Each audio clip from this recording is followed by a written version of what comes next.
Bom dia, sejam bem-vindos e bem-vindas ao webinar de reflexão Prioridades da Instituição Nacional de Direitos Humanos. A sessão é transmitida em direto no canal de YouTube do INA-IP e tem o apoio do Instituto Nacional para a Reabilitação IP ao nível da interpretação para a língua gestual portuguesa. Este webinar marca o arranque da primeira edição do Programa de Capacitação em Direitos Humanos para a Administração Pública e tem por convidada a Provedora de Justiça, a professora doutora Maria Lúcia Amaral. Para dar início à sessão, tem a palavra a Ministra da Modernização do Estado e da Administração Pública, a professora doutora Alexandra Leitão. Muito bom dia a todos.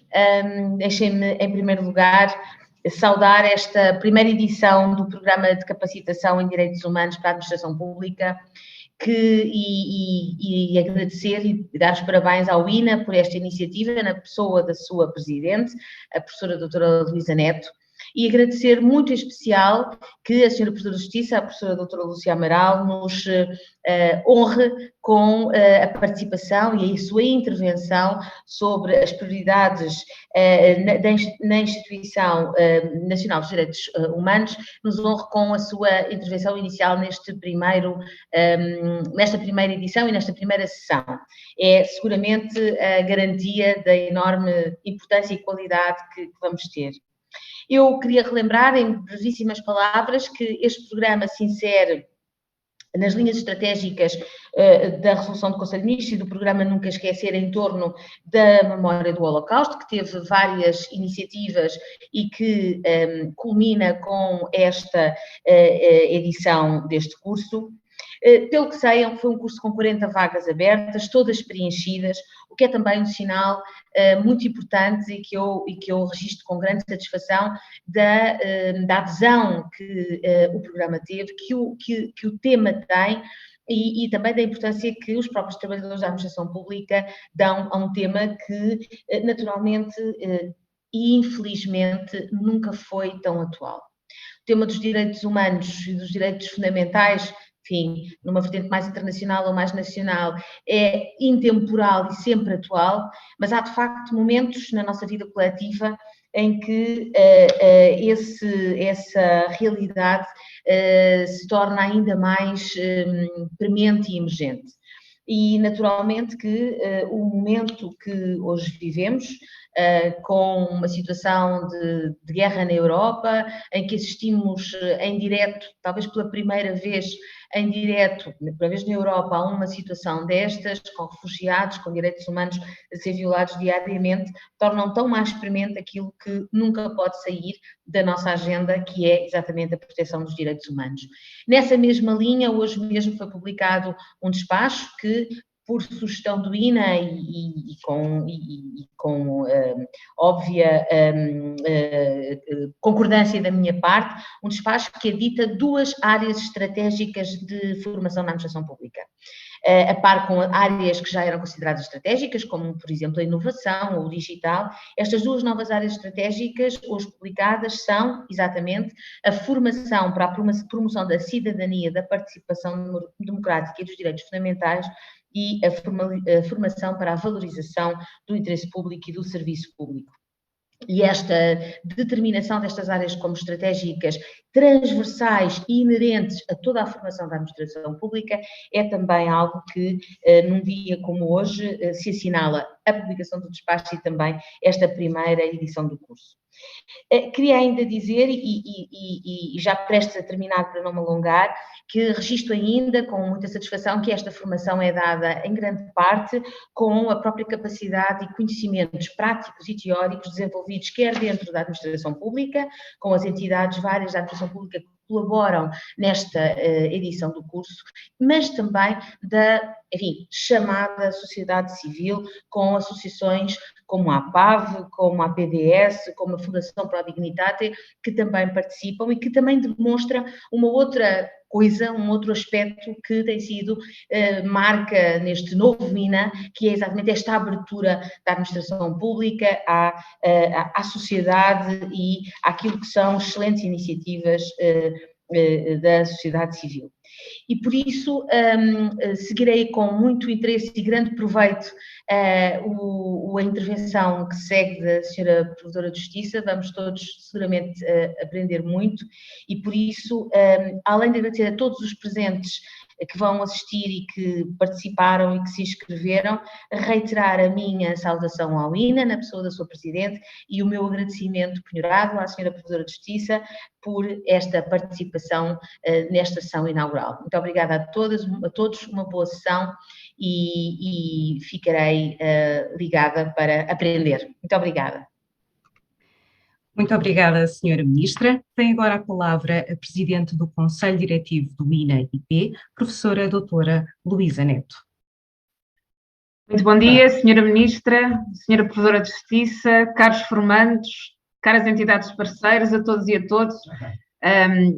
Eu relembro que este programa de capacitação em Direitos Humanos para a Administração Pública, que foi lançado formalmente por altura do Dia dos Direitos Humanos em dezembro último, resulta aqui do impulso que junta várias entidades públicas parceiras e aqui muito a ligação com estas duas dimensões de que a Sra. Ministra falava, a questão do interesse público e a questão do valor público e a questão também da formação para a cidadania, tendo como objetivos entender a ligação umbilical entre o Estado de Direito Democrático e a garantia de direitos e perceber o enquadramento das políticas públicas para a promoção de direitos humanos, de direitos fundamentais, reconhecendo que o trabalhador em funções públicas é, de facto, um agente promotor da vinculação da administração pública aos direitos fundamentais, é um embaixador daquilo que seja a compreensão dos direitos humanos e dos direitos fundamentais.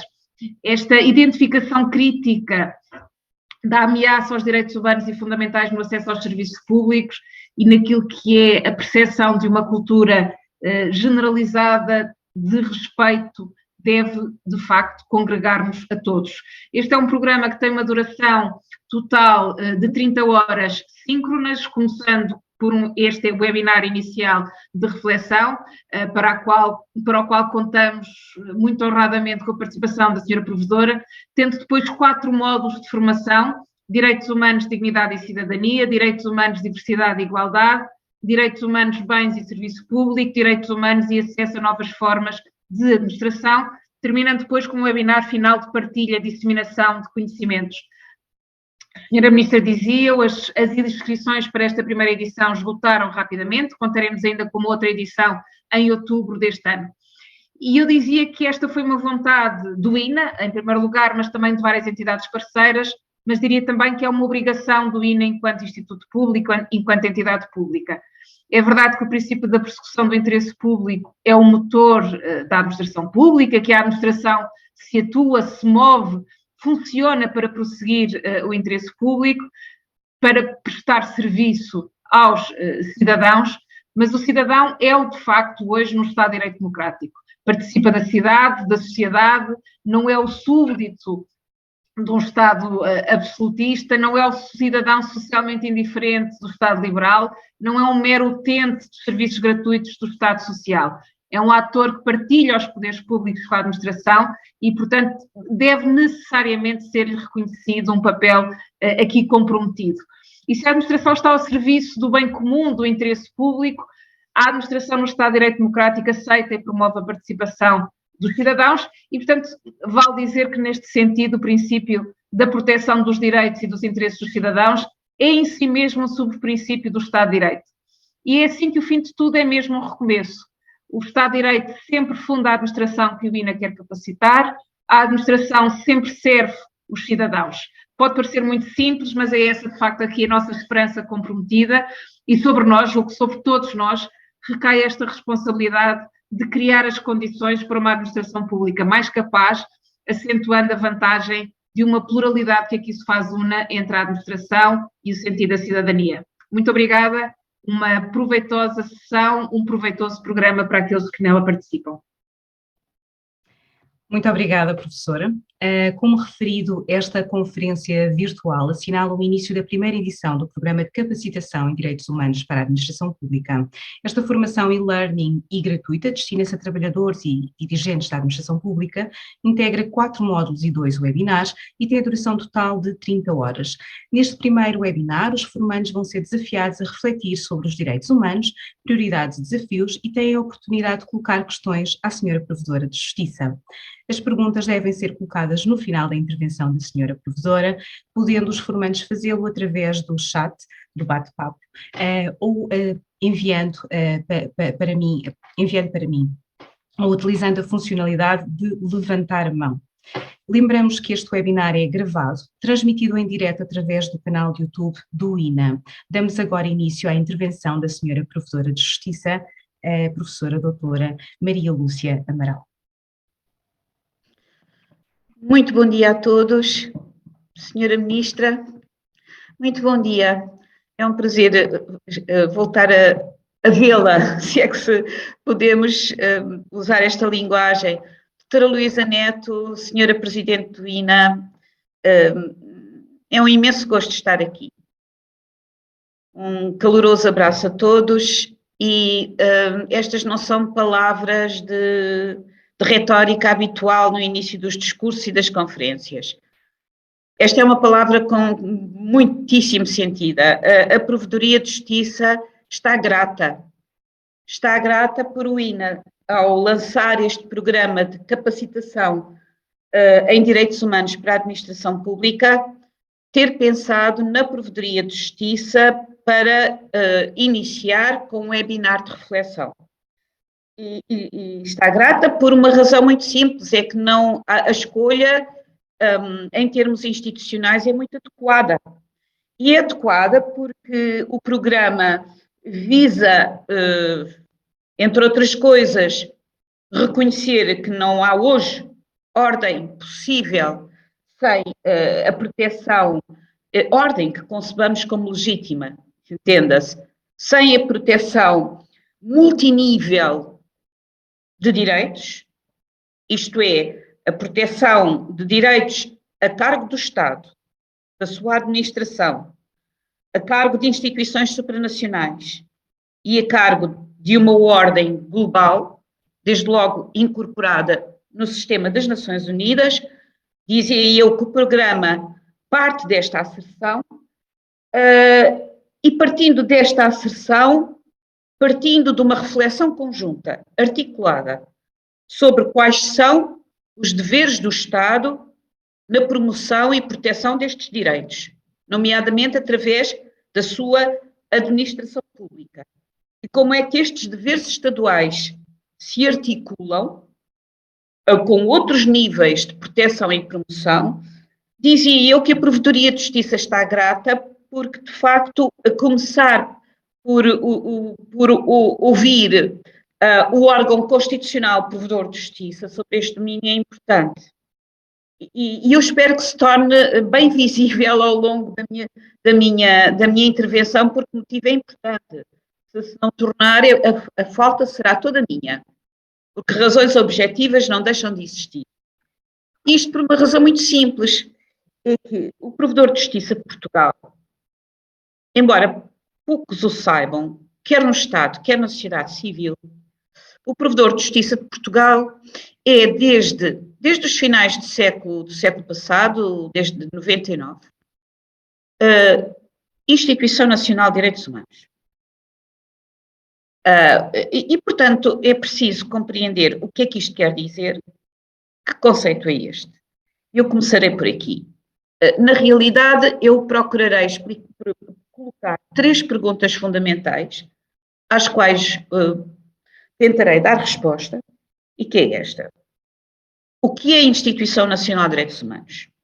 De onde é que vem este conceito? O que é que ele quer dizer?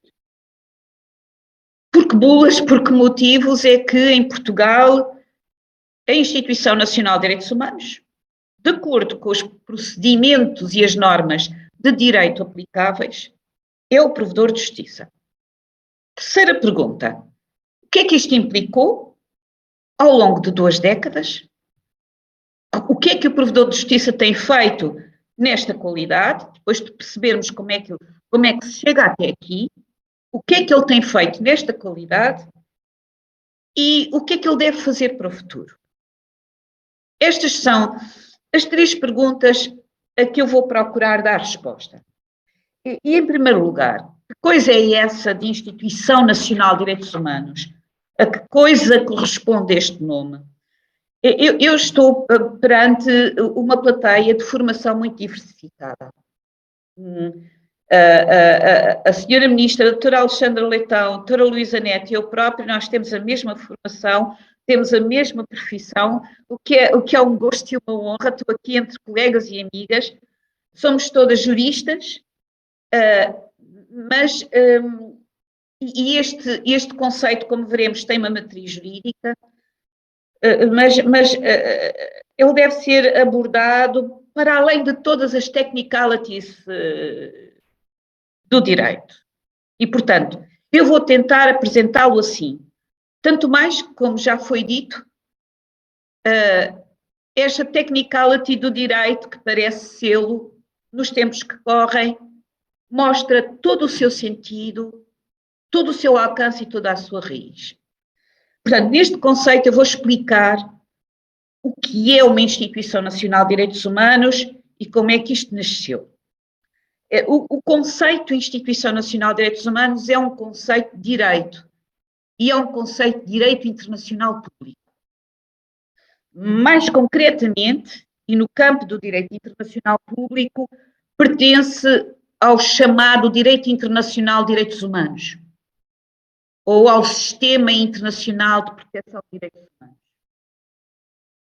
E importa, desde logo, e sem entrar naquilo que para os juristas é uma grande redundância, mas também sem entrar em grandes technicalities, começar primeiro por esta expressão de direitos humanos, para depois irmos ao Sistema Internacional de Proteção, irmos finalmente a essa coisa que é a Instituição Nacional de Direitos Humanos.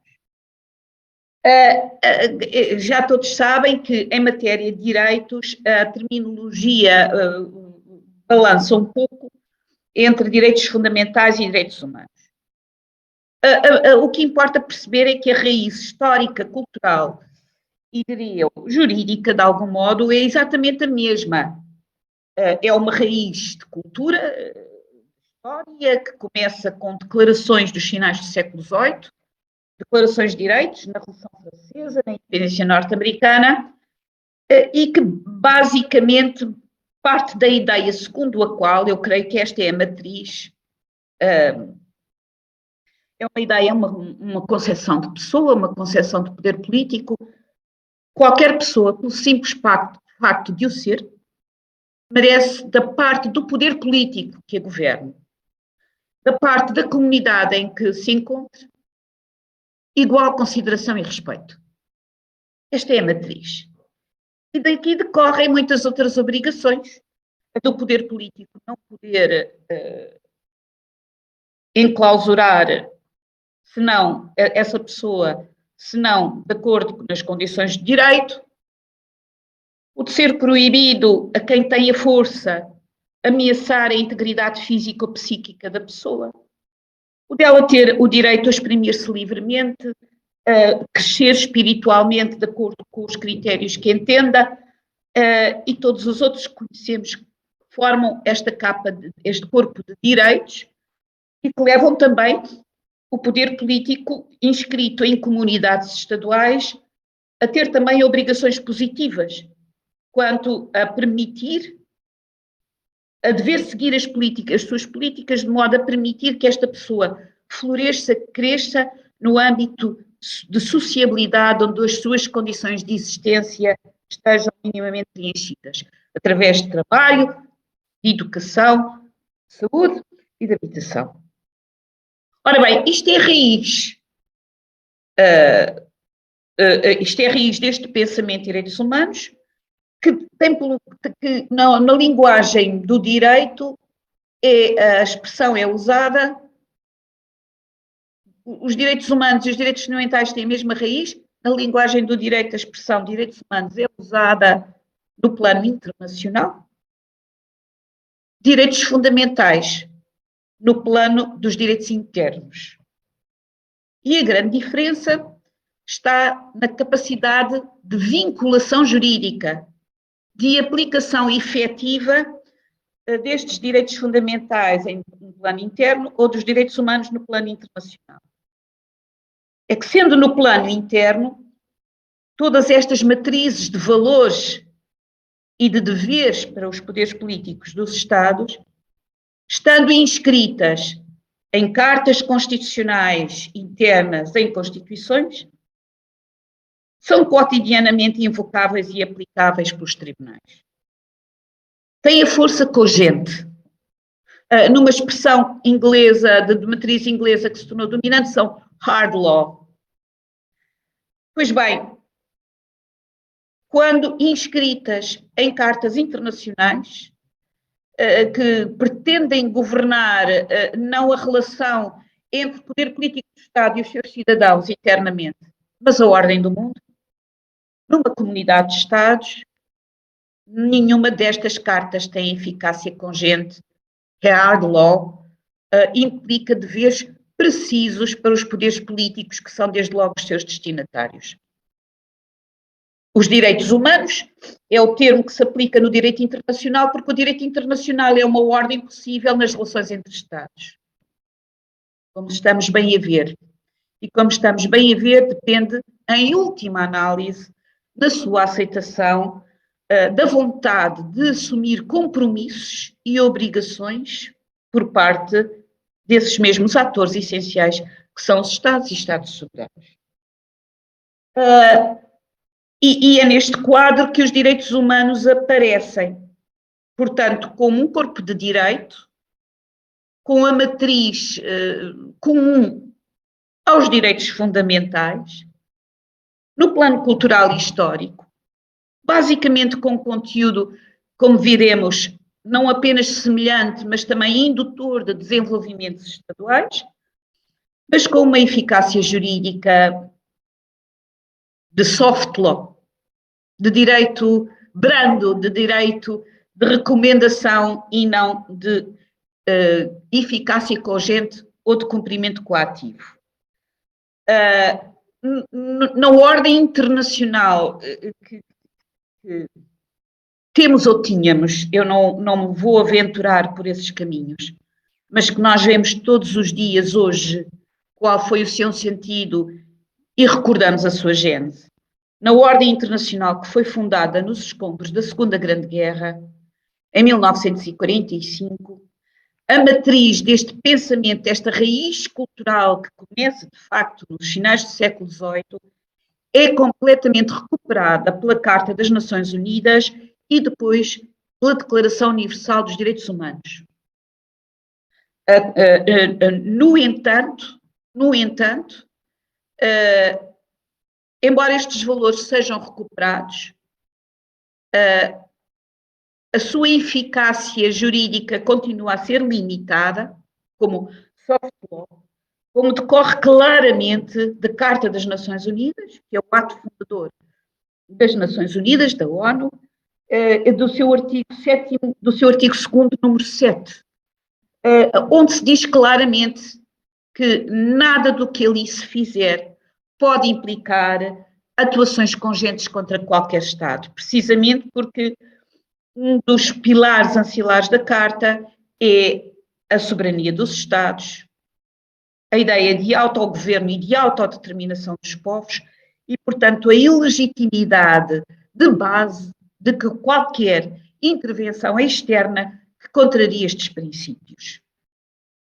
De facto, o artigo 2º, número 7 da Carta das Nações Unidas, escrito depois dos escombros da Segunda Grande Guerra, quando o mundo se reorganiza e se reordena, o artigo 2º, número 7 diz: nenhum dispositivo da presente Carta autorizará as Nações Unidas a intervir em assuntos que dependam essencialmente da jurisdição de qualquer Estado, ou obrigará os seus membros a submeter tais assuntos a uma solução externa. Este princípio é um princípio estruturante da Carta, porque o princípio básico estruturante da Carta é um pacto mundial de reconhecimento da igual condição e dignidade dos Estados existentes, atuantes e parceiros da ordem do mundo. Digamos que há aqui uma coerência cultural e valorativa, tal como nas relações entre indivíduos e poder político, no plano interno, o princípio fundamental de que se parte, que está escrito no artigo 1º da Declaração Universal dos Direitos Humanos, que estava escrito no artigo 1º da Declaração dos Direitos do Homem e do Cidadão, adotado na Revolução Francesa em agosto de 1789 pela Assembleia Nacional Francesa, que está escrito na Declaração de Independência dos Estados Unidos em 1776. Está escrito, é o primeiro valor de todas as declarações de direitos. Toda a pessoa, por ser pessoa, é merecedora de ser tratada com a igual dignidade e respeito por parte de todos os outros, por parte do poder político, por parte da comunidade em que se envolva. Esta ideia foi uma ideia que foi um valor que foi transcrito, digamos assim, para as relações entre Estados. Todo Estado, pelo facto de se ter constituído legitimamente na ordem internacional como tal e de ser reconhecido como tal, merece igual consideração e respeito por parte de todos os outros. E daí que a não agressão, que o princípio da não agressão e do compromisso em prol da paz tenha sido o princípio estruturante da Carta das Nações Unidas. E é isso que faz com que, mesmo que as Nações Unidas partissem de uma ideia de direitos humanos que decorre desta tradição de valores, nenhuma dessas ideias poderia ser imposta a um Estado nos termos do artigo 2º do segundo número 7 da Carta. Isto tudo para dizer o seguinte: quando depois de se ter aprovado a Carta, no dia 10 de dezembro de 1948, a Assembleia Geral das Nações Unidas aprova a Declaração Universal de Direitos Humanos, onde todo este corpo de valores, a começar por esta primeira ideia, todos nascemos iguais em dignidade, e portanto não é que sejamos todos iguais ou que nasçamos de facto todos iguais.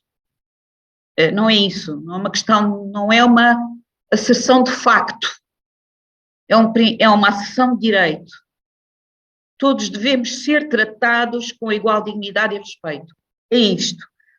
Esta Assembleia Geral das Nações Unidas, como eu dizia, a 12 de dezembro de 1948, quando aprova a Declaração Universal de Direitos Humanos, que em 2018 fez 70 anos, aprova uma resolução. Quer dizer, uma resolução significa aquilo que no contexto do direito internacional, no contexto de uma organização de Estados como as Nações Unidas pode ter. É um corpo de valores, é uma declaração, é uma expressão de vontade, é a identificação possível de um caminho. E não é mais do que isso. Não tem qualquer, do seu ponto de vista do direito, não tem qualquer outra força.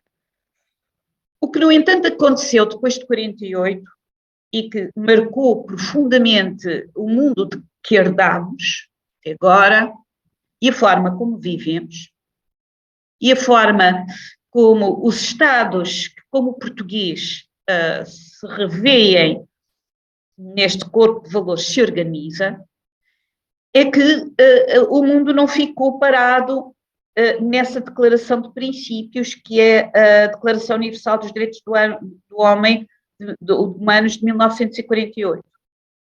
O que marca toda a segunda metade do século XX.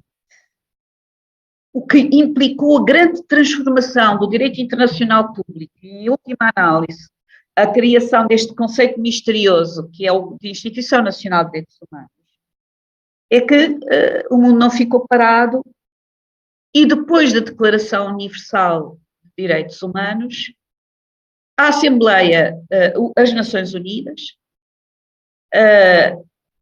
e a resolução da sua Assembleia propulsionaram um enorme desenvolvimento, de modo a que tudo aquilo que ficara em núcleo essencial definido na Declaração Universal viesse a ter desenvolvimento pleno e ambicionasse vir a ser não apenas uma cultura vaga, diáfana, escrita em textos, mas uma cultura vivida e que pudesse efetivamente impregnar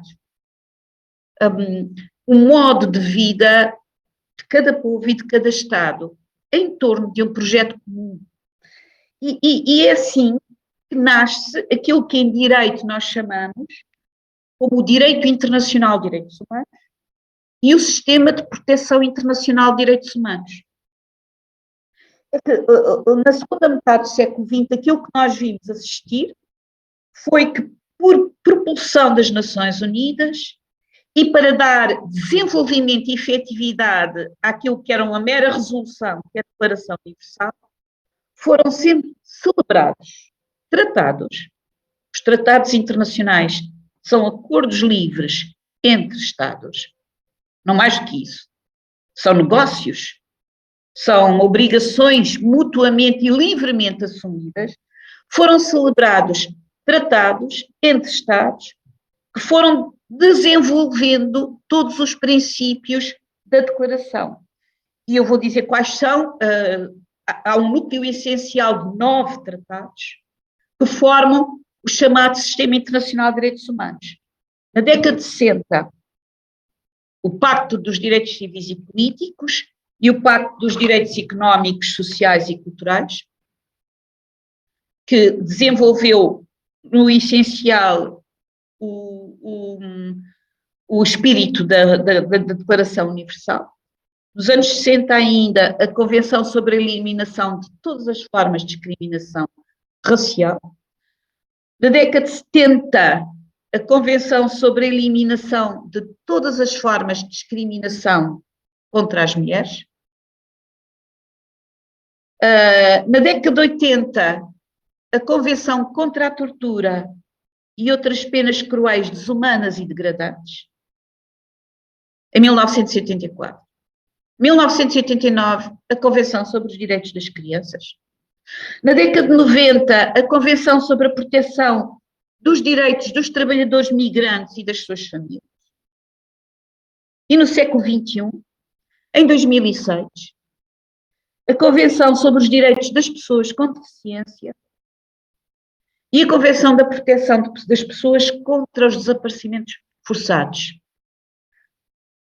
Tudo isto são tratados livremente subscritos, acordados pelos Estados que eles queiram aderir, e de tudo isto resultam obrigações para os Estados, que são ou não são cumpridas, obrigações de conduzir as suas políticas públicas de tal ordem que se conformem com as cláusulas de cada tratado, e que, em última análise, podem, obviamente, não ser cumpridas, porque estamos no domínio de obrigações livremente assumidas. Ora bem, este corpo nascente, que é de facto um desenvolvimento inédito na história da humanidade, deste Sistema Internacional de Direitos Humanos, no entanto, preocupou-se à medida que foi sendo laboriosamente construído, preocupou-se em ambicionar, tanto quanto possível, no contexto do direito débil, digamos assim, que é o seu, garantir que os Estados fossem fiéis aos compromissos assumidos livremente através destes tratados.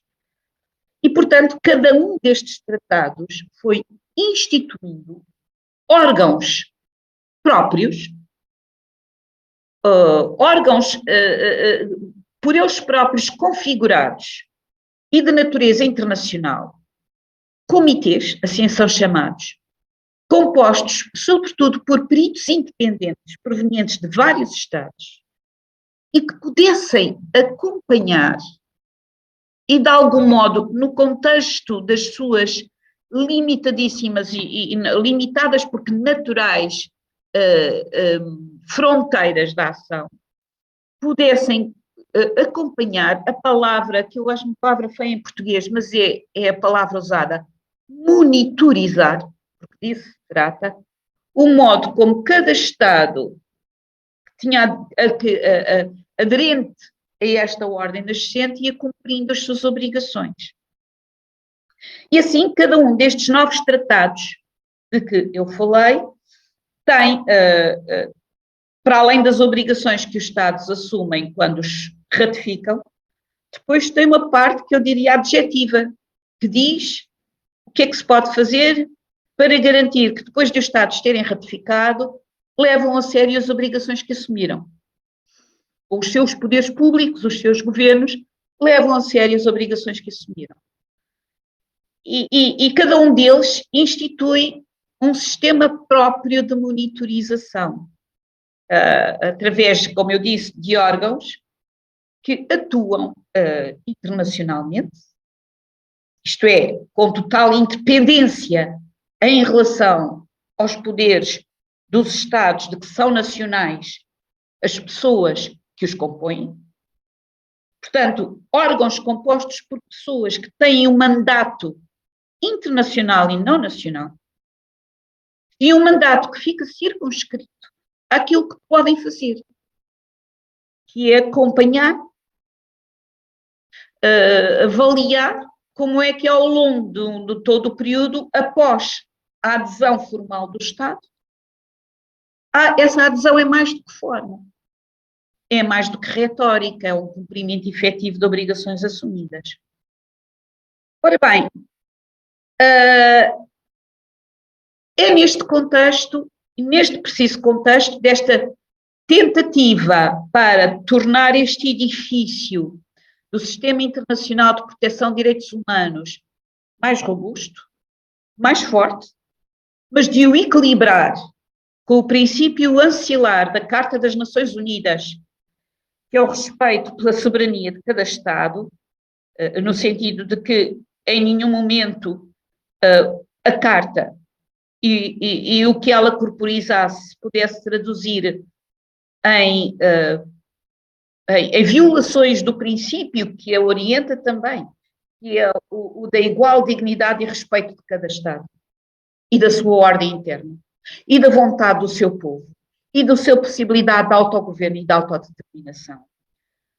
Na tentativa de equilibrar estes dois princípios, foi crescendo em reflexão, em exigência e também em compromisso a resposta à questão: como é que nós vamos, no meio destes dois princípios, garantir que esta ordem não seja meramente uma ordem nominal ou semântica, que tenha alguma possibilidade de cumprimento efetivo e de controle de cumprimento efetivo.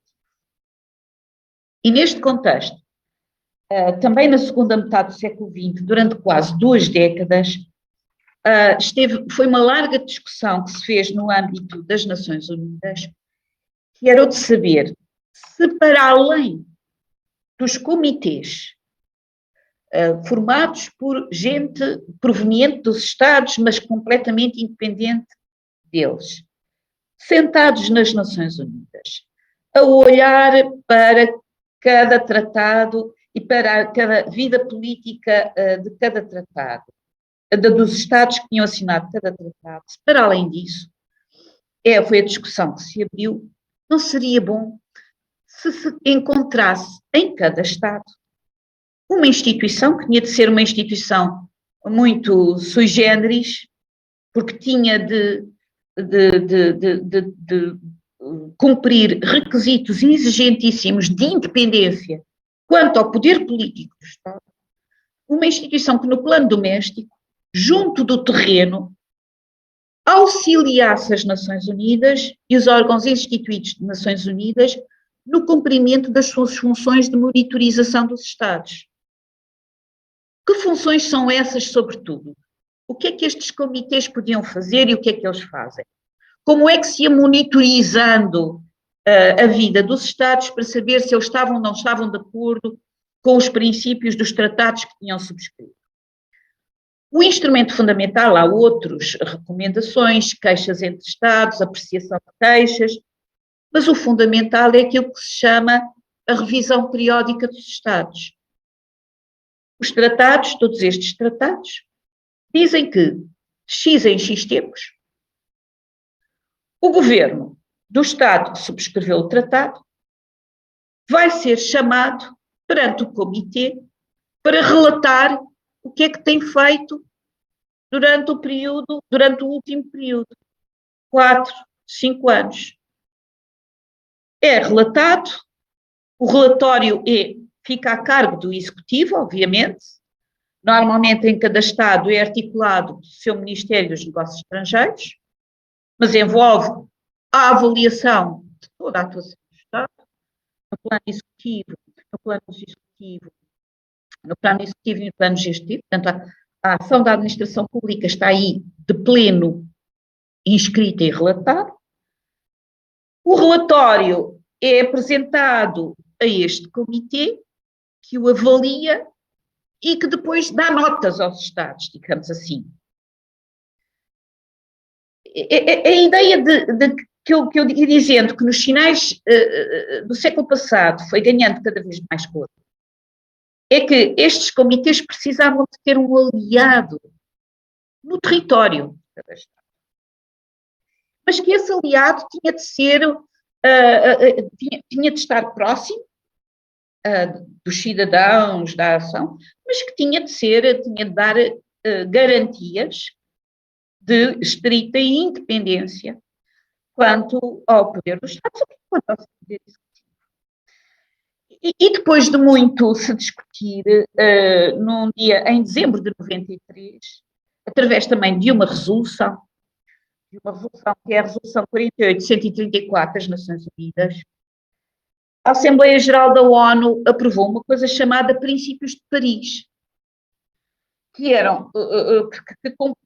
integra os critérios, como é que se densificam, como agora se diz, esses critérios de independência que as instituições parceiras da ONU e do sistema de proteção de direitos humanos da ONU tinham que fazer para merecerem o estatuto, digamos assim, isso mesmo, de parceiras da ONU, de braço armado, não é? Porque aqui não há armas, mas de algum modo há de braço armado do sistema de proteção internacional de direitos humanos nos próprios Estados.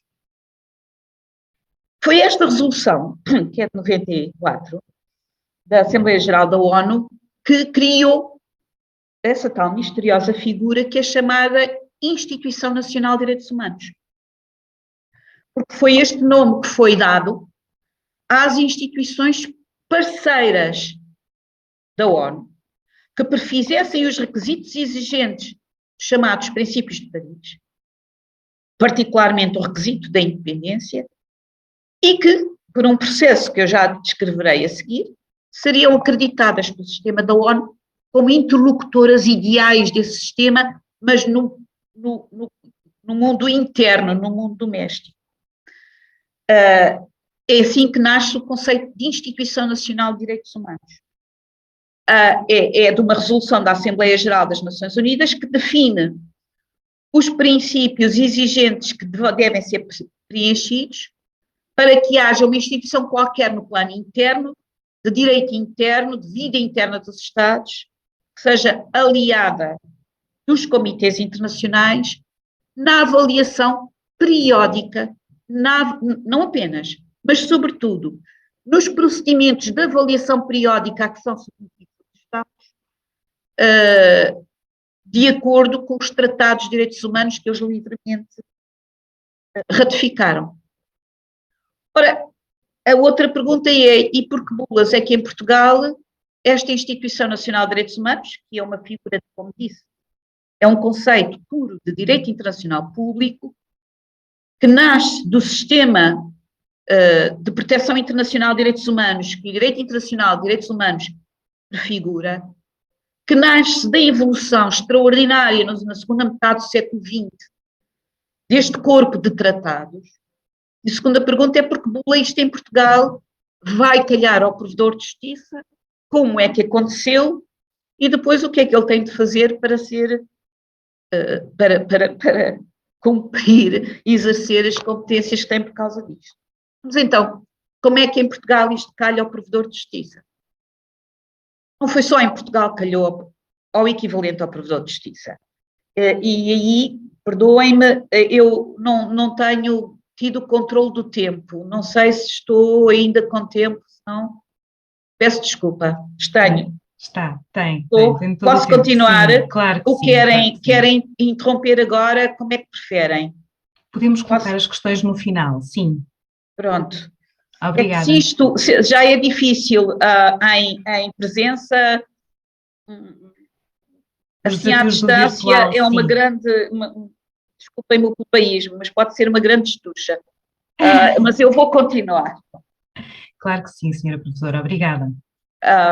Peço desculpa, senhora ministra, pelo emprego desta tão informal palavra e senhora presidente do Conselho Diretivo do INA, mas enfim, eu sou uma titular de uma instituição da sociedade civil, do Estado e da sociedade civil, e portanto às vezes posso me permitir uma certa informalidade, aliás uma instituição informal, como eu já vou explicar.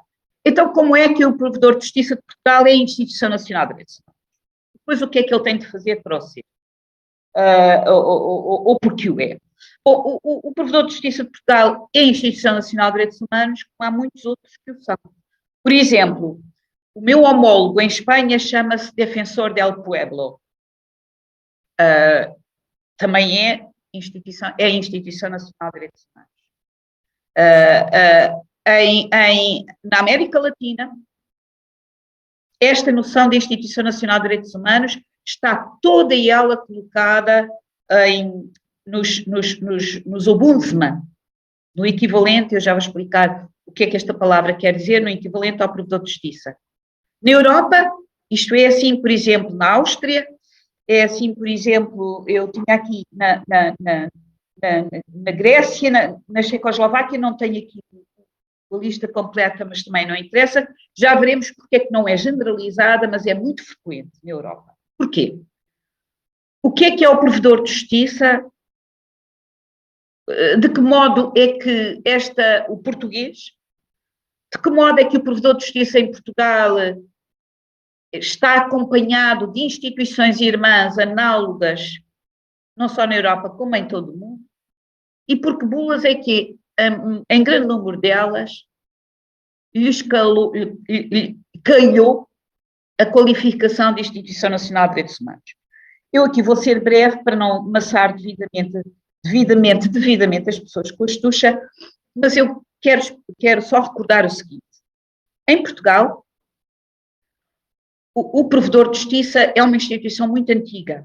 Na realidade, é uma instituição do Estado, é um órgão do Estado português, que é pré-constitucional, porque a criação em Portugal, de uma figura análoga à do ombudsman, é o termo, e que já existia, sobretudo nos países escandinavos, eu voltarei a este ponto, era quando se deu a Revolução de 74, absolutamente consensual. A ideia de que Portugal era necessário instituir rapidamente um órgão deste tipo tinha um consenso generalizado. De tal ordem que no programa, creio eu, do segundo governo provisório, em setembro de 1974, era ministro da Justiça, Salgado Zenha, escreveu-se que se instituiria de imediato o ombudsman em Portugal e que ele se chamaria provedor de justiça e que seria nomeado pelo Presidente da República e criado de imediato. E assim foi. Em 75, o Major Costa Brás foi nomeado pelo então Presidente da República Provedor de Justiça, instituído por via de um decreto-lei que cumpriu este princípio assumido pelo segundo governo provisório e começou a trabalhar. Portanto, eu sou orgulhosamente herdeira, sou titular de uma instituição que é pré-constitucional, que nasceu em 75. E depois, quando a Constituição foi escrita, logo no seu hoje, artigo 23, foi recebido isto que já existia antes. E foi dito que o provedor de justiça existe, que tem algumas características definidas no plano constitucional e que existe para, é o que diz o artigo 23, para apreciar, sem poder decisório, queixas apresentadas pelos cidadãos contra ações ou omissões dos poderes públicos que lesem direitos e interesses legítimos. Menos isto. Desde então, o provedor de justiça em Portugal tem atuado ininterruptamente, desde 75, de acordo com esta matriz constitucional, e, portanto, é um órgão constitucional que é explicado por 5 elementos fundamentais. Primeiro, a independência. Segundo, a competência. Terceiro, o acesso informal, universal e gratuito. Quarto, a equidade. Quinto, não ter poder nenhum. Vamos por partes. Primeiro, a independência. É um órgão de titularidade singular, é uma pessoa, o provedor, que tem um serviço de apoio relativamente extenso, que é eleito pela Assembleia da República, por maioria qualificada de 2/3 dos deputados, mas que tem a sua atuação, não se submete na sua atuação a nenhum outro poder do Estado. É independente do poder executivo, do poder legislativo, do poder judicial. É eleito pelo Legislativo, pela Assembleia da República e responde perante ele, na exata medida em que todos os anos tem de reportar à Assembleia da República o resultado da sua atuação. Mas é inamovível. Não pode, a não ser em casos especialíssimos de conduta ilícita, ser removido por nenhum outro poder do Estado da sua função. Segundo, a sua competência. Não pode fazer tudo. É eleito para a Assembleia da República para, como a Constituição diz, apreciar queixas de cidadãos contra ações lesivas de direitos dos poderes públicos. Isto significa que o provedor de justiça não interfere em litígios entre privados e não interfere, não recebe queixas relativas a questões pendentes em juízo. Para além disso, tem um dever especial de recebimento de queixas. Terceiro elemento, acesso universal, informal e gratuito. Toda a gente, estrangeiros, portugueses, que sejam destinatários de atos dos poderes públicos de Portugal, no sentido que eu já delimitei, pode dirigir-se ao provedor de justiça não precisando de advogado. É um acesso universal e informal. O provedor de justiça aprecia estas queixas sem ter que seguir, como os tribunais, regras de processo. Segue a mais fundamental de todas, aquela que é a base de um processo justo, que é ouvir a outra parte. Quando recebe uma queixa, pergunta à entidade pública, à autoridade pública que é avisada pela queixa, porque ela fez em relação a isso, e se o queixou-se tem razão. Mas não segue mais regras de processo. Quarto elemento, a equidade. O provedor de justiça pode agir de modo próprio. Não é um tribunal. Não tem que ficar à espera que se lhe queixe. A Constituição diz que ele deve agir de modo a prevenir e remediar injustiças. E por isso não tem, como os tribunais, que dizer o direito e só dizer o direito. Pode e deve, além disso, como instrumento auxiliar do dever de boa administração do Estado, ter iniciativa própria. propondo, nomeadamente, a alteração do direito vigente, quando percebe que pode ser origem persistente de práticas de má administração. Também por isso, é membro do Conselho de Estado por inerência e pode interpor, pode requerer ao Tribunal Constitucional a declaração de inconstitucionalidade de normas legais com força obrigatória. Finalmente, quinto elemento, o provedor de justiça faz isto tudo, mas não tem poder nenhum. Ou seja, é, de alguma forma,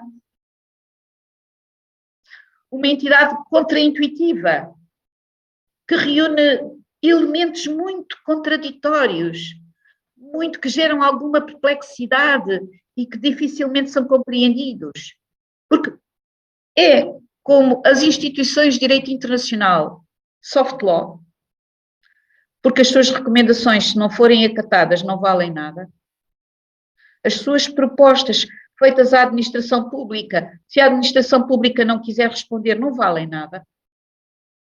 Ou seja, não têm as suas decisões não têm eficácia congente dos atos formais do Poder Executivo, do Poder Legislativo, do Poder Judicial do Estado.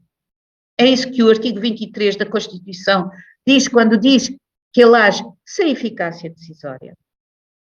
Portanto, a sua alma e o seu corpo, ele é muito próximo dos órgãos de direito internacional que podem, além da chamada magistratura de influência. Mas, caramba, mais uma vez, a informalidade permite-me usar este termo. Ao contrário dos órgãos de direito internacional, o provedor de justiça está pertíssimo dos cidadãos. Está pertíssimo, está no território de cada Estado. Recebe queixas de modo informal, universal e gratuito. Qualquer pessoa se lhes pode dirigir. E, portanto, ele é isto, ele vive nestes mundos. De um lado, é como os agentes de direito internacional, que são agentes de soft law. Do outro lado, ao contrário destes agentes, que estão muito longe do terreno onde as coisas acontecem, ele está completamente imerso no terreno em que as coisas acontecem. É isto o provedor de justiça de Portugal. Ora bem, isto não acontece em Portugal porque nós portugueses inventamos.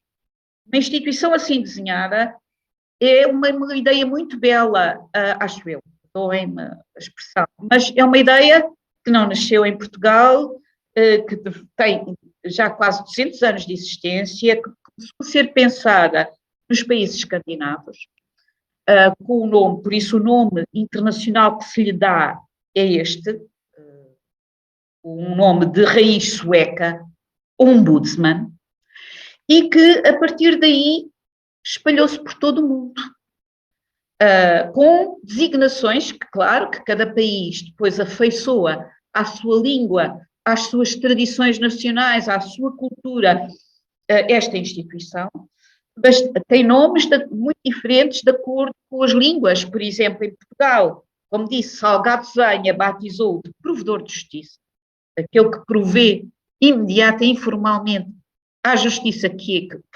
falta, mas, por exemplo, em França, em Espanha, o nome que é dado é Defensor del Pueblo, que depois foi difundido por toda a América Latina. Toda a América Latina tem defensorias del Pueblo, que às vezes se vêem metidos em grandes alhadas, devo dizer.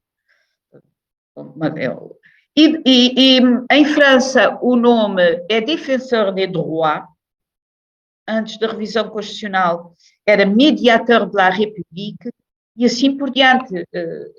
Os nomes variam muito. Mas a matriz é a mesma que eu identifiquei com estes 5 elementos estruturantes que eu defini quanto ao provedor de justiça. Por esta matriz, como eu disse, implicar que o provedor de justiça é na ordem doméstica de cada Estado, na ordem interna de cada Estado, um pouco na sua ideia fundante, a réplica da ideia de Sistema Internacional de Direitos Humanos, com a diferença de que, ao contrário dos agentes de direito internacional, ele está imbuído, imerso na vida de cada Estado, no terreno, está próximo das pessoas. Quando a Assembleia Geral da ONU foi identificando e criou a ideia de Instituição Nacional de Direitos Humanos para arranjar parceiros que lhe fossem úteis na ordem de cada Estado, na mira ficaram os ombudsman nacionais.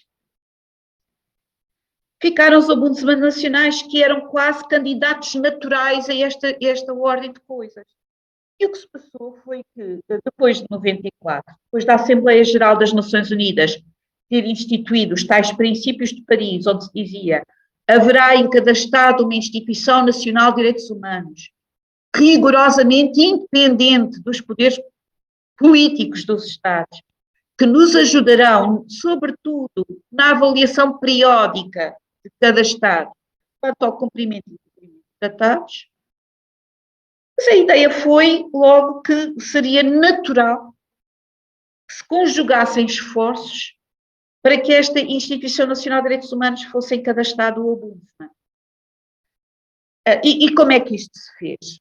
Pois, como nós estamos no domínio do direito internacional, dessa categoria diáfana, de uma ordem que, como nós estamos a ver, de forma, hoje, com a crueldade, com tudo acontece, uma ordem frágil, que pode ser quebrada em qualquer, enfim, que nunca sabemos como é que pode ser quebrada, mas que o é. Como estamos neste domínio, o que é que se fez? A ONU, depois de ter criado esta figura através de uma resolução, pôs em marcha, juntamente com a sociedade civil, porque é disso que estamos a falar, uma associação de direito privado que se chamou Comitê Internacional de Coordenação de Instituições Nacionais de Direitos Humanos, que, entretanto, se desfez e deu origem a outra associação de direito privado, com sede em Genebra e que se chama Global Association of National Institutions of Human Rights, que definiu uma série de critérios que as instituições candidatas deviam preencher para provarem a sua capacitação para serem parceiros da ONU. O Provedor de Justiça de Portugal, juntamente com o Defensor del Pueblo e outros, apresentaram-se perante este comitê. E em 99, o Provedor de Justiça de Portugal foi acreditado como Instituição Nacional de Direitos Humanos.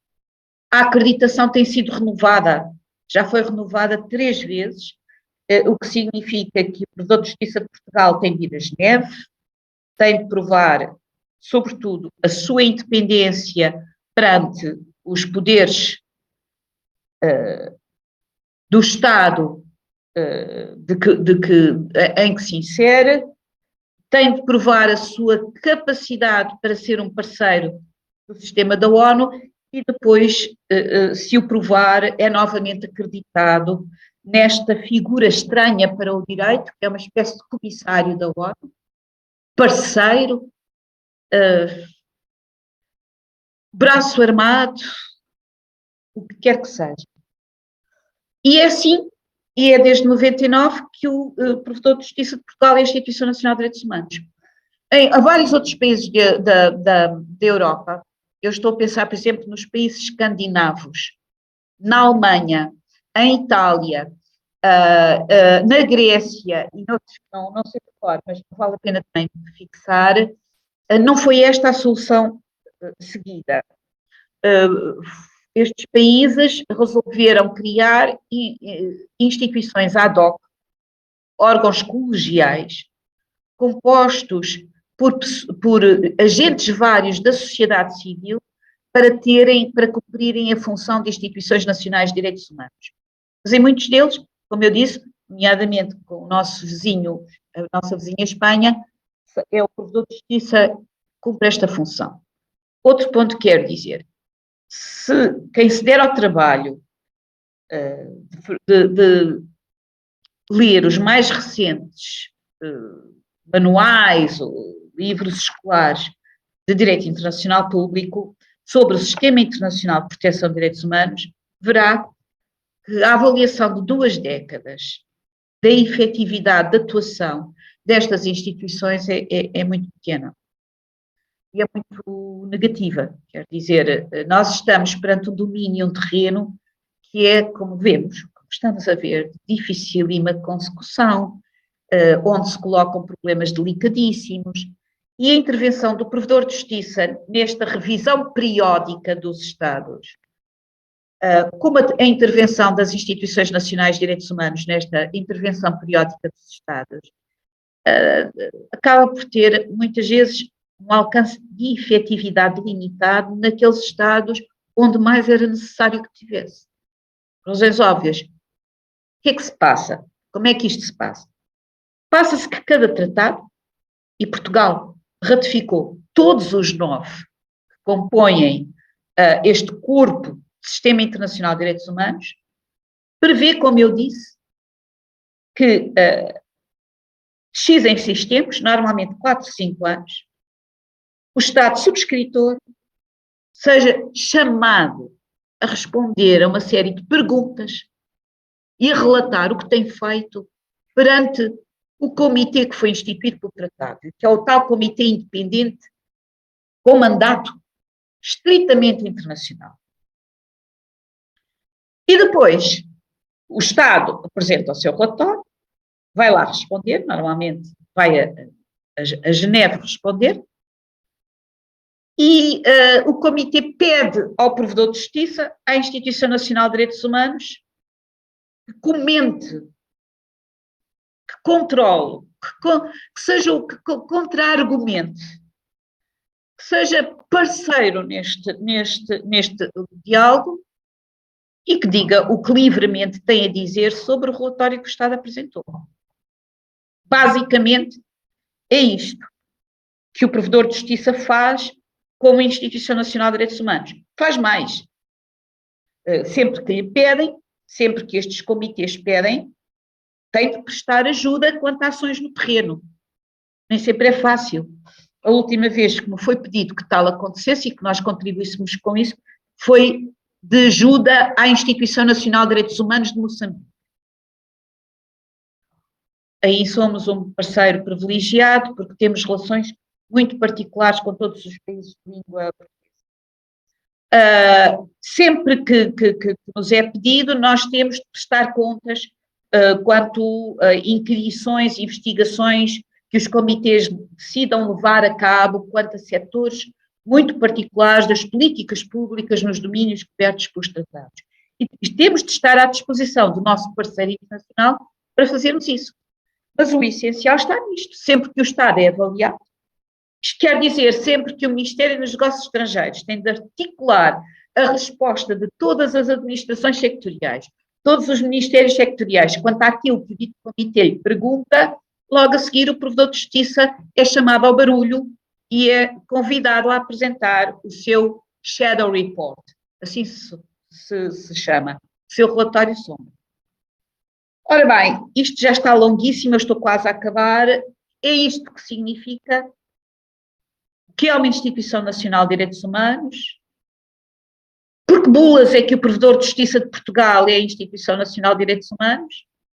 E na prática, em que é que isto se traduz? Ora, eu tenho feito aqui uma explicação altamente formal, processual, como é que aconteceu, conceptual. Vamos às coisas concretas. Perguntam-me, prioridades da Instituição Nacional de Direitos Humanos. O que é que falta fazer? Bem, eu devo dizer, a minha principal prioridade é dar sentido a isto tudo.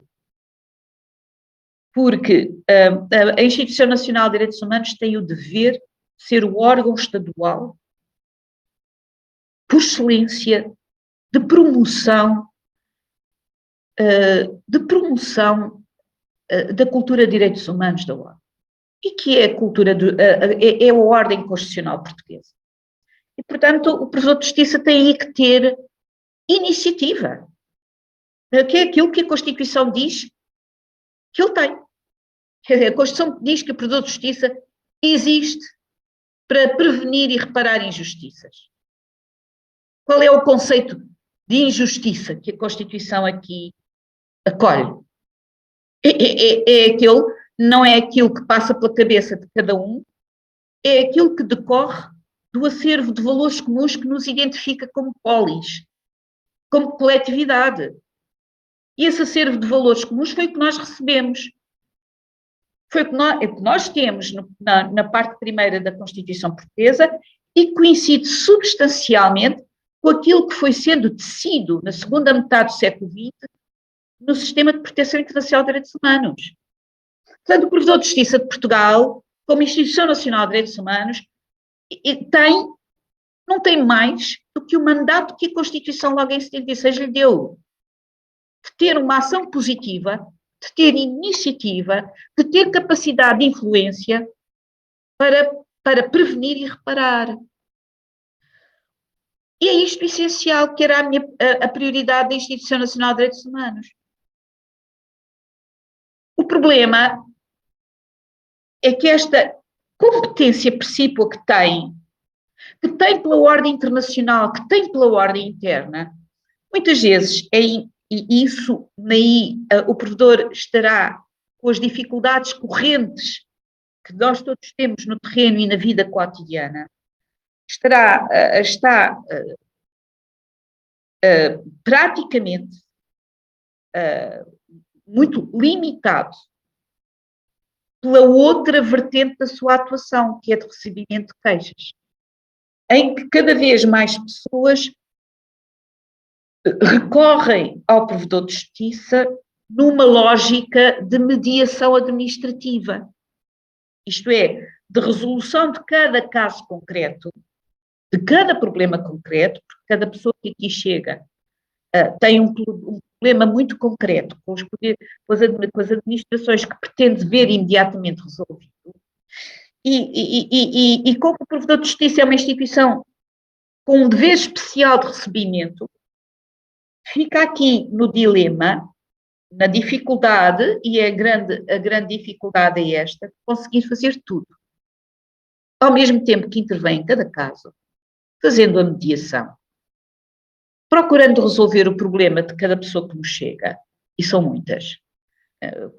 Então, com a cultura digital, em que o acesso é facílimo, podem imaginar, e ao mesmo tempo recuar perante o caso, recuar perante as infindas solicitações da vida que nos chegam e poder ter uma intervenção de sistema que esteja à altura das suas competências como Instituição Nacional de Direitos Humanos.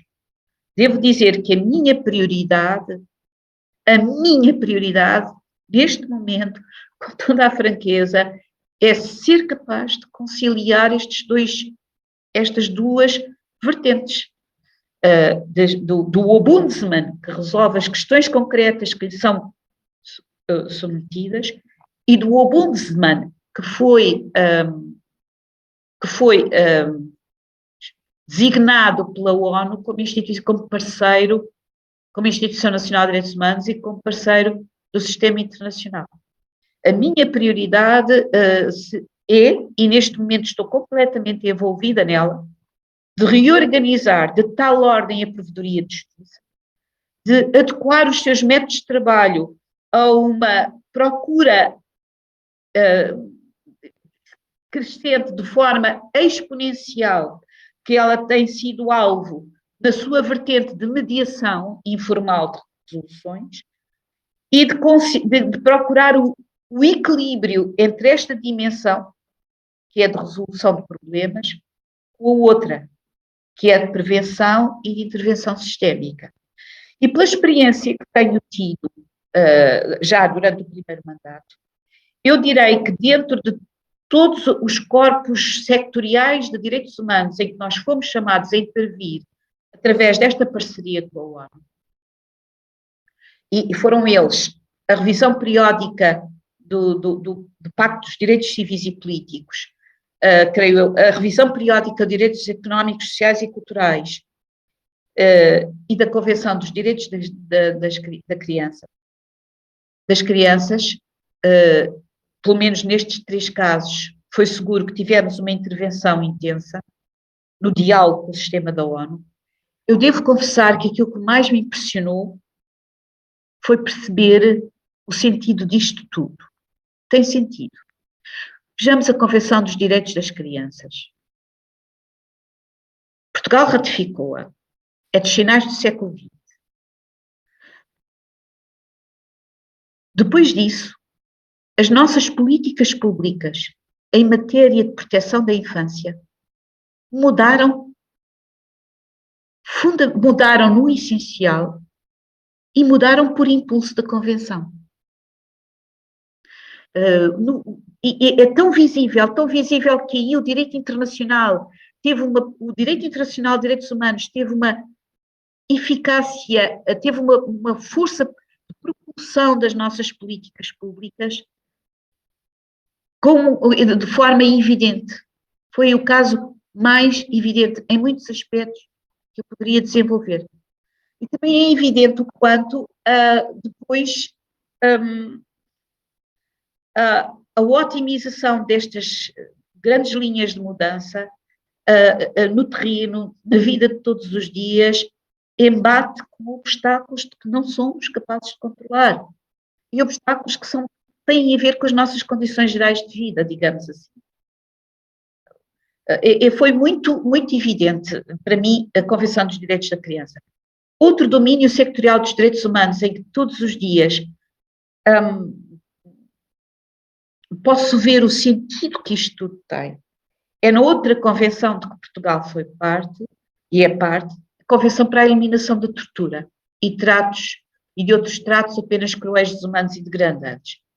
E isso todos os dias, porque nesta convenção, quando Portugal ratificou também o seu protocolo facultativo.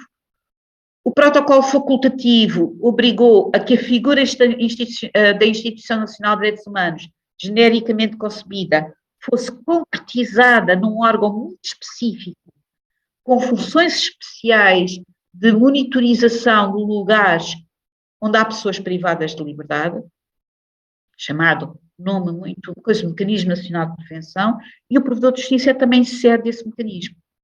E, portanto, aí tem, na vida de todos os dias, da instituição, uma atuação muito, muito concreta, em que todo este edifício, que parece muitas vezes diáfano, abstrato, complicado, assume todo o seu sentido.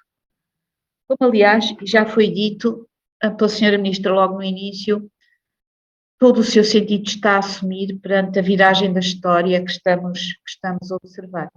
E por isso, Sra. Ministra, Sra. Presidente do Conselho Diretivo do INA e todos os que me ouviram e maturaram todo este tempo, eu peço desculpa se falei durante muito tempo, mas acho que agora calo-me, enfim, de vez não será, mas por enquanto calo-me. Muito obrigada por me terem aturado. Obrigadíssima. Muito obrigada, Senhora Provedora. Vamos passar agora ao momento de perguntas e respostas.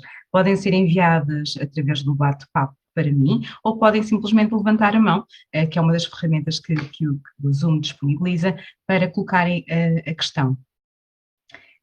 Como eu sei que as questões iniciais são sempre as mais difíceis de colocar, eu vou passar à Presidente do INA, a professora Luísa Neto, que tem uma questão.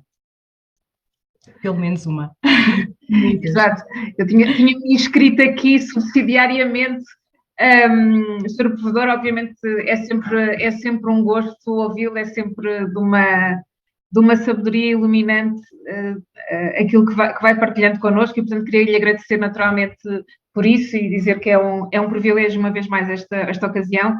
E eu teria se calhar um comentário que não é bem uma pergunta e depois de facto uma pergunta mais verdadeira. A primeira de facto é que me parece que em termos sistémicos, e apesar de perceber este enquadramento de sistematização, eu julgo que muitas vezes, quer a proliferação de textos normativos, quer a proliferação de órgãos de garantia, e porque estamos a falar de sistemas, alguns de âmbito geral, universal para universal, regionais, outros de âmbito, como disse, geral e ou sectorial. Perdoa-me a expressão, e já que o que se pode dizer aqui que muitas vezes o cidadão fica como o tolo no meio da ponte, ou seja, que o cidadão não saiba a qual das previsões normativas se deve agarrar como boia de salvação em primeira linha, a que entidade é que se deve dirigir em primeira linha. Isto parece muito evidente no que diz respeito ao Sistema Internacional de Proteção de Direitos Fundamentais, ou ao Sistema Internacional de Proteção de Direitos Humanos, se quisermos utilizar a expressão no âmbito da comunidade internacional, e por isso me parece também tão importante que haja, ao nível nacional, uma instituição agregadora destes vários circuitos, porque, de facto, como eu dizia, parece-me que a proliferação nem sempre acrescenta certeza. Acrescenta certamente vias de garantia, mas nem sempre acrescenta certeza verdadeira. Este era, se calhar, mais um comentário, portanto, eu percebo que seja uma tarefa absolutamente assoberbante a definição de prioridades neste contexto naturalmente tão exigente.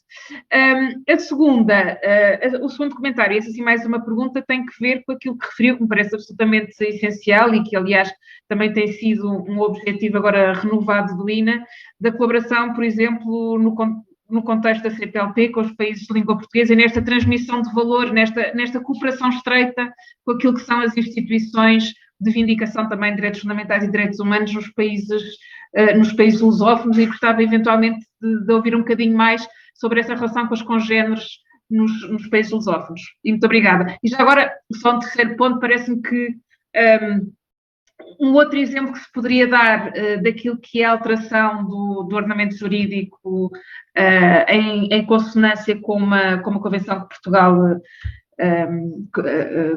faz parte, é a Convenção das Pessoas com Deficiência, que tem trazido modificações muito grandes do ponto de vista daquilo que é o ordenamento legislativo nacional, com o regime do maior acompanhado, enfim, também seria todo uma outra área de discussão. Muito obrigada. Responde agora, senhora moderadora. Sim? Sim, pode responder agora. Muito obrigada. Obrigada eu. Estão-me a ouvir, não estão? Pronto. Sim, perfeitamente. Ora bem, doutora Luísa Neto, obrigadíssima. Quanto à sua última observação, inteiramente de acordo. Um grande exemplo de como os instrumentos internacionais têm uma função muito evidente no desenho das nossas políticas públicas. Seguimos, de facto, a Convenção das Pessoas com Deficiência é um grande exemplo, de 2006, a primeira do século XXI. Agora, quanto às outras questões que me coloca, vamos quanto ao seu comentário quanto à proliferação.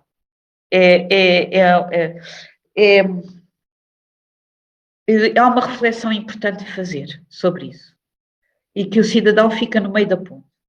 E proliferação que tem a sua réplica também neste sistema internacional, com a proliferação de comitês, a proliferação de convenções. E depois, no sistema doméstico, tem também a sua réplica, o seu avatar, digamos assim, em algo que aconteceu depois de o Provedor de Justiça ter sido pensado, não é? Do Ombudsman ter sido imaginado e de ter sido instituído em Portugal em 75, que é também uma complexidade crescente na administração pública, de entidades fiscalizadoras e o surgimento das entidades administrativas independentes, das entidades reguladoras. Nós estamos, e isso complica a vida, complica a vida e complica desde logo a vida do cidadão quanto à incerteza. Vamos cá ver, a mim parece-me que esta evolução no sentido da poliarquia, em todos os níveis, é uma poliarquia multinível, está inscrito no nosso ADN e que não é necessariamente mau. Como está inscrito no nosso ADN, e como etimologicamente é o que acontece quando o oposto da poliarquia, a monarquia, se descarta, é um bocado fatal que nós cheguemos a esse ponto. Temos, como em tudo, encontrar um equilíbrio e uma contenção. A mim parece-me que, pelo menos é esse o problema, a orientação interna que eu estou a imprimir ao provedor de justiça, que tem de saber navegar também nestas águas, porque não pode receber tudo, nem todas as queixas, e tem funções em relação às entidades administrativas independentes também, portanto não pode deixar de as exercer. Tanto quanto possível, e o cidadão não pode saber, mas tanto quanto possível reencaminhar tudo o que puder, todas as queixas, todos os problemas que puderem ser mais utilmente e mais proximamente resolvidas por uma entidade de controle sectorialmente próxima da questão, reencaminhá-las e só em casos evidentes de grande vulnerabilidade assumir essa queixa independentemente das outras entidades que povoam a poliarquia e de tentar, na medida do possível, elucidar o cidadão sobre o que é que tem à sua disposição. Isso sim, essa função de pedagogia e de esclarecimento é uma que o provedor deve assumir, porque tem toda a razão. A poliarquia no sistema interno e no sistema externo não é fácil conviver com ela, mas, como digo, provavelmente aceitá-la e conviver com ela está inscrito no nosso ADN constitutivo, visto que monarquia nós não queremos saber. Temos é de encontrar equilíbrios, pontos de contenção, pontos de convivência, esclarecimento. A pergunta sobre os países de língua portuguesa é uma pergunta a qual respondo com grande entusiasmo, porque no próximo mês irei a Angola, no contexto desta interação que é muito forte. E porquê que é forte? E faço com todo o interesse, com todo o envolvimento e empenho. Porquê que é forte? É forte porque, tal como aconteceu em outras instituições, os países de língua oficial portuguesa acolheram como grande inspiração o direito português. Aconteceu mesmo, por exemplo, nas jurisdições constitucionais. No provedor de justiça a mesma coisa. Há provedores de justiça em Timor-Leste, em Moçambique, em Angola, em Cabo Verde, não há na Guiné e em São Tomé e Príncipe. No Brasil, não há, foi uma questão que foi muito discutida na Constituinte de 88, e foi descartada porque a dimensão do continente brasileiro é tal, e a sua diversidade tal, que um órgão destes, com a sua informalidade, estaria votado à ineficácia. Mas as funções que o provedor de justiça exerce em Portugal e nos outros países de língua portuguesa, no Brasil foram assumidas pelo Ministério Público, que é sectorial e que se chama, é o Procurador Federal dos Direitos do Cidadão. Ora, nós todos, atenção, em São Tomé e na Guiné existe não uma Instituição Nacional de Direitos Humanos independente, mas uma Comissão Nacional integrada no Governo, no Executivo. Ora, o que é que nós todos fizemos? Constituímos uma rede. Existe uma rede, desde 2013, dos provedores de justiça dos países de língua portuguesa, da qual fazem parte todos estes países. E a rede diz, e a rede é atuante mais bilateralmente do que multilateralmente. Bilateralmente porque Portugal é o secretário executivo da rede, e nós muitas vezes recebemos aqui grupos que vêm destes países e que nos pedem auxílio técnico, saber como é que nos organizamos, como é que vamos resolvendo as questões. Portanto, é uma vida muito intensa esta de partilha de experiências entre estes países, sim. E no próximo mês de abril, a rede tem a presidência que a mesma presidência que tem a CPLP, embora não esteja integrada na CPLP, no próximo mês de abril reunir-nos-emos em Luanda para testemunhar a passagem da presidência de Cabo Verde para Angola, desta rede, e que vai atuando assim, através de recursos, de mútua ajuda, de troca de informações. É uma realidade viva. Muito obrigada. Entretanto, temos aqui uma outra questão, que é relacionada com os direitos humanos na administração pública. Que contactos é que têm recebido em relação aos direitos humanos na administração pública?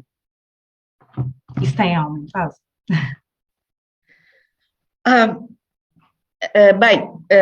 Essa é uma pergunta muito vasta, mas eu vou respondê-la sucintamente.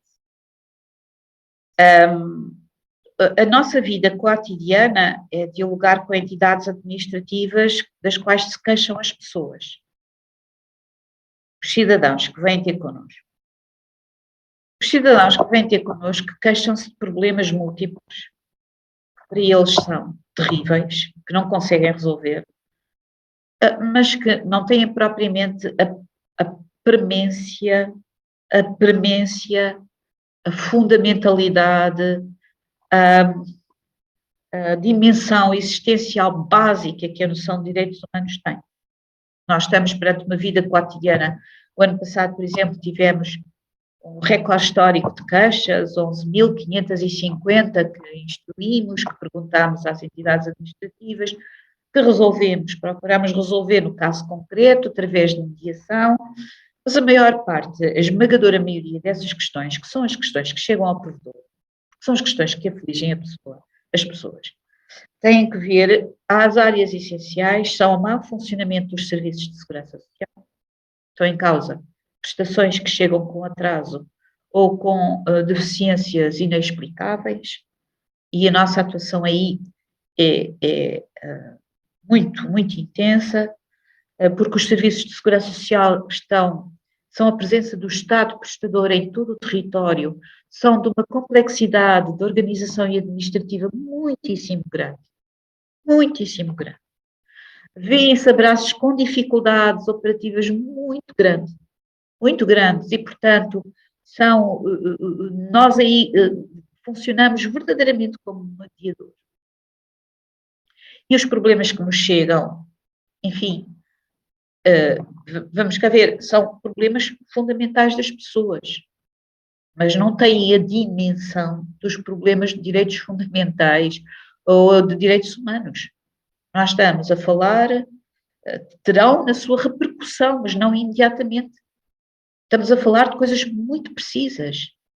Erros na fixação do montante de prestações, atrasos no montante das prestações, silêncios quanto a requerimentos apresentados.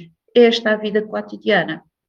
Esta é a vida cotidiana, numa segunda grande dimensão, tem que ver com o funcionamento da administração tributária. Esta é a vida cotidiana, noutra dimensão, tem que ver com, que é um problema crescente e altamente angustiante, devo dizer, com o expansivo número de cidadãos estrangeiros residentes em Portugal. O Provedor de Justiça recebe queixas de todas as formas, é uma instituição informal, tudo lhe chega por e-mail, por telefone, por carta, escrita à mão ou presencialmente. E todos os dias aqui vêm pessoas presencialmente a este edifício que está longe de tudo, num bairro inadequado da cidade de Lisboa, que é a cidade da Lapa, para estas funções, que nem sequer transporte público tem. Todos os dias cá vêm pessoas a apresentar queixas presenciais. Mas as pessoas que vêm apresentar queixas presenciais, com enorme dificuldade, nem sequer português falam. Muitas vezes.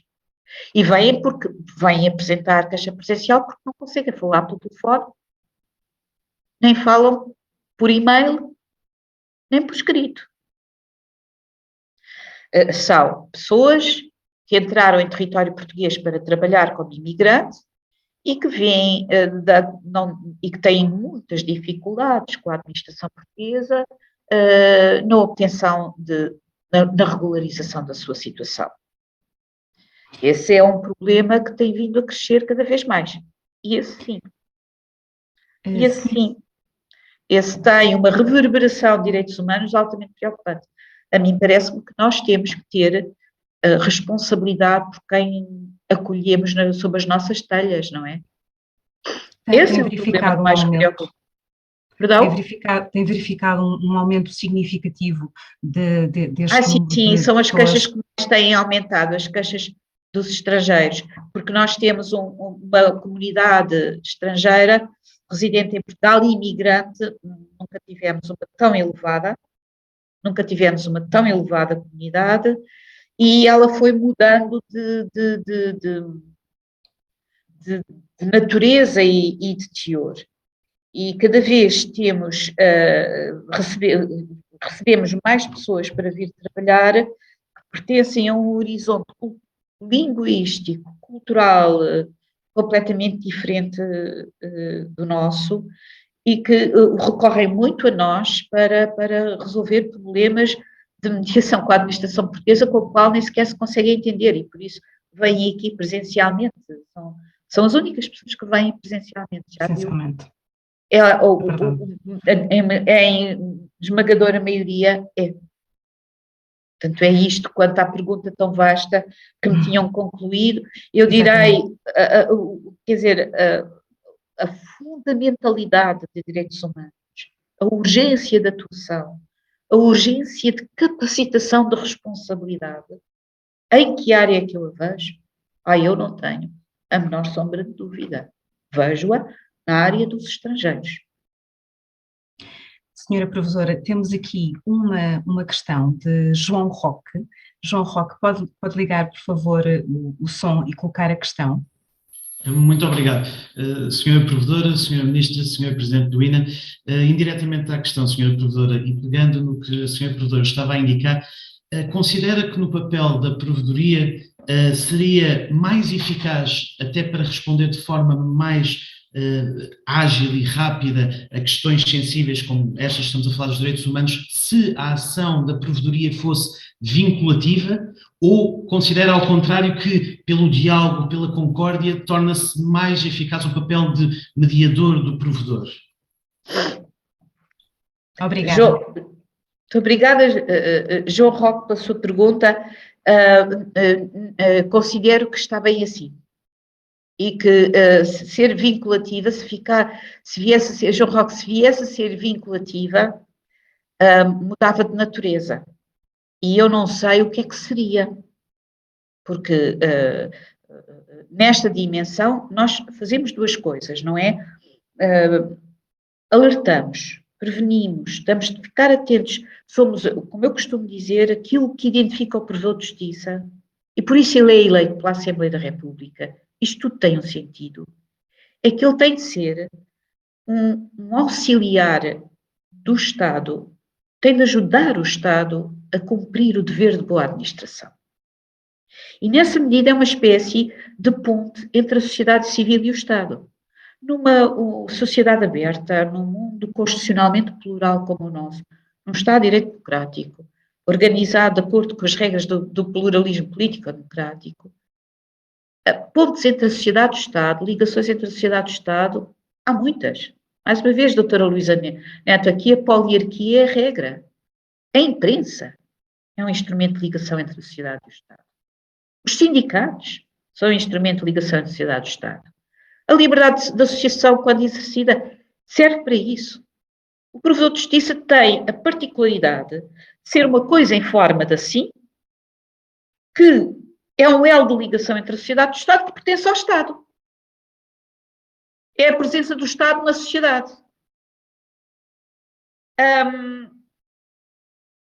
Mas não é mais do que isto. E não é por isso, de todo, quando, na sua presença do Estado na sociedade, ajuda a resolver problemas que, concretamente, os cidadãos têm em relação à administração pública, ajuda, não como os tribunais ajudam, não é pacificando, compondo litígios, como os tribunais fazem, ou até como os centros de arbitragem fazem. Porque esses sim, quando compõem com uma eficácia própria, uma eficácia de uma decisão formal. Não, o provedor faz outra coisa diferente. E dentro dessa coisa diferente é absolutamente estruturante não ser um ato formal do Estado. Eu sei que é uma ideia quase contraintuitiva, mas faz parte dela. Está na Constituição, no artigo 23, sem eficácia decisória, aprecia queixas sem eficácia decisória, e se alguém quiser mudar a Constituição neste sentido, eu não concordarei, porque eu penso que isto é um elemento definidor deste modo único, peculiar, de o Estado estar presente na sociedade e de o Estado ter uma instituição dele, Estado, que deste modo procura articular, fazer a ponte entre os cidadãos e o poder, sem ser poder em coisa nenhuma, porque os seus atos não têm nenhuma força jurídica que é própria dos poderes formais do Estado. Isso permite ao provedor de justiça uma informalidade de atuação, uma liberdade de atuação, que lhe é completamente congénita. Se vamos mudar isto, e se atribuímos a instituição estadual, este órgão constitucional, uma eficácia própria que o transforma definitivamente em órgão formal do Estado, toda a independência, toda a liberdade de atuação, toda a amplitude da ação que decorre da informalidade perde-se. E eu não estaria de acordo com isso. É claro, e é por isso que eu também agradeço tanto a sua pergunta, é que esta liberdade de atuação, que vem de par com a informalidade, com o facto de ser Estado e não ser. Ser Estado, mas não ter força nenhuma do Estado, é exigentíssima. Extremamente exigente. Porque requer muito mais accuracy, quer dizer, é política, no sentido exato do termo político, como capacidade de escolha. Obriga a escolher, obriga a definir um rumo, obriga a ir por aqui e não por ali. Mas eu penso que é isso que dá a riqueza à instituição, em Portugal como nos outros lados. E se mudamos, perdemos isso, perdemos a informalidade e perdemos essa liberdade de atuação. Muito obrigada, Sra. Professora. Temos aqui uma outra questão também, ainda relacionada às queixas quanto à administração pública. A questão que nos colocaram é se são mais quanto à administração direta, quanto à indireta ou à local? Excelente pergunta. Péssima resposta da minha parte. Não sei. Bem, posso saber, não é? Se está dito nas estatísticas dos relatórios que nós apresentamos todos os anos à Assembleia da República. Mas, sim, creio que, falando verdade, é a administração autónoma, institucional autónoma e a administração local que está na mira das grandes questões. Sem dúvida alguma. Olha, a administração institucional autónoma, por todas as questões de segurança social, têm a ver com o seu modo de funcionamento. A administração local, porque questões como, por exemplo, as questões urbanísticas, as questões de ordenamento de território convocam a atuação da administração local. Em que ponto é que a administração direta do Estado é imediatamente convocável? E, portanto, eu não sei estatisticamente o que é maior ou menor. Eu sei é que, de acordo com estes problemas, temos do outro lado os institutos públicos, temos do outro lado a administração local, e quando é que temos quando é que a administração central está do outro lado? Quando é que ela é convocada? onde é que as queixas se lhe dirigem? Pois, justamente naquelas questões em que mais premente é convocável o termo direitos humanos. Porque estamos nas questões que do outro lado temos, sobretudo, a Direção-Geral dos Serviços Prisionais, Ministério da Justiça, quanto aos estabelecimentos prisionais, quanto aos centros educativos para jovens, onde as questões são prementíssimas. Temos o Ministério da Administração Interna, quanto aos centros de instalação temporária de pessoas que não é permitida a sua entrada em território nacional. Temos o Ministério da Administração Interna quanto às grandes questões dos imigrantes. Portanto, a administração direta do Estado é interpelada, de facto, quando, para usar um termo geral, que é um termo de direito internacional público, quando a vulnerabilidade das pessoas que nos chegam é maior. Ou seja, quando o seu grau de exposição a práticas sedimentadas de má administração é maior. E isso encontra-se todas as situações, privação de liberdade, seja ela por que via for, e na questão dos imigrantes, aí sim, aí é a administração direta. Aí são as ações soberanas do Estado, soberanas no sentido impróprio, um pouco rigoroso do termo, no sentido da essencialidade de funções do Estado. Justiça e administração interna. Muito obrigada. Temos aqui uma última questão, vai ser mesmo a última por causa do tempo. Natália Viseu. A questão que a Natália nos coloca é, nessa sequência da natureza da Provedoria de Justiça, qual a natureza da monitorização ou eficácia ou resultados que obtém em termos concretos? Natália Viseu, que pergunta? Já fiquei arrumada. Que eficácia que eu tenho em termos concretos, porque para a Provedoria de Justiça ser assim, depois dá muito trabalho, mas alguma eficácia, estou a vê-la aqui obrigadíssima pela pergunta, mas que pergunta, alguma eficácia vamos tendo. Olha, por exemplo, eu costumo dar este exemplo porque é um exemplo que me anima.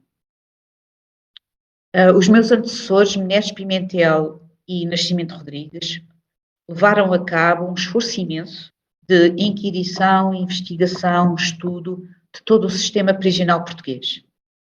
E entre 1996 e 2006 foram publicando relatórios que apresentaram à Assembleia da República são relatórios únicos, sobre o sistema, os títulos eram As Nossas Prisões.